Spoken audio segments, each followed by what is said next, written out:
brought you by Silver Pumps and Motors. Top quality और consistent performance के लिए सिर्फ सिल्वर पंप्स नाम याद रखना। బనకచర్ల ప్రాజెక్టుపై రగడ కొనసాగుతూనే ఉంది. ఇది సాధ్యమయ్యే పని కాదు, ఒప్పుకునే ప్రసక్తే లేదని తెలంగాణ చెబుతోంది. బ్రేకింగ్ న్యూస్ మనకు అందుతోంది. బనకచర్ల ప్రాజెక్టుకి సంబంధించి టీపీసీసీ చీఫ్ తో పాటు సీనియర్ నేత మధు యాష్కి దీనిపై స్పందించారు.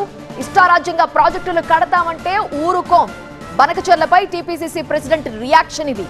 ఎగువ ప్రాంతంలో ఉన్నామని మేము ఇష్టారాజ్యంగా వాడేస్తున్నామా?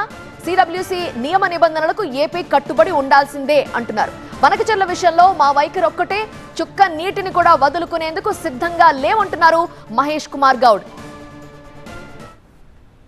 మిగులు జలాలకి, వరద జలాలకి, వాస్తవ నీటి మట్టానికి తేడా ఉంటాయి. మిగులు జలాలు ఎప్పుడు వాడుకునే హక్కు ఉంది వాళ్ళకి? మనకు రావాల్సిన వాటా వాడుకున్న తర్వాత, మన కేటాయింపు వాడుకున్న తర్వాత మిగులితే వాళ్ళు వాడుకోవాలి. మన కేటాయింపు మనం పరిపూర్ణంగా వాడుకోకముందే ఈ జలాలను తీసుకెళ్ళి ఇష్టారాజ్యంగా ప్రాజెక్టు కట్టి మేము అక్కడ వాదుకుంటామంటే తెలంగాణ ప్రజలు ఊరుకోరు. అందులో కాంగ్రెస్ పార్టీ దాని కమిట్మెంట్తో ఉంది. బనకచర్ల విషయంలో ముఖ్యమంత్రి గారు మాది ఒకే మాట, ఒక ఇంచు, ఒక డ్రాప్ వాటర్ కూడా వదులుకోవడం సిద్ధంగా లేము. కాళేశ్వరం ప్రాజెక్టు కట్టినప్పుడు కూడా వితిన్ ద లిమిట్స్ లోబడి మన వాటా వాడుకునే విధంగా కట్టింది. కాళేశ్వరం ప్రాజెక్టు కట్టిన తర్వాత కూడా చాలా జలాలు ఇంకా మన వాటా మిగిలి ఉంది. ఆ వాటా సరిపడా ప్రాజెక్ట్ వచ్చిన తర్వాత ఆ తర్వాత మిగిలిన జలాలు పోతే మనకు అభ్యంతరం లేదు.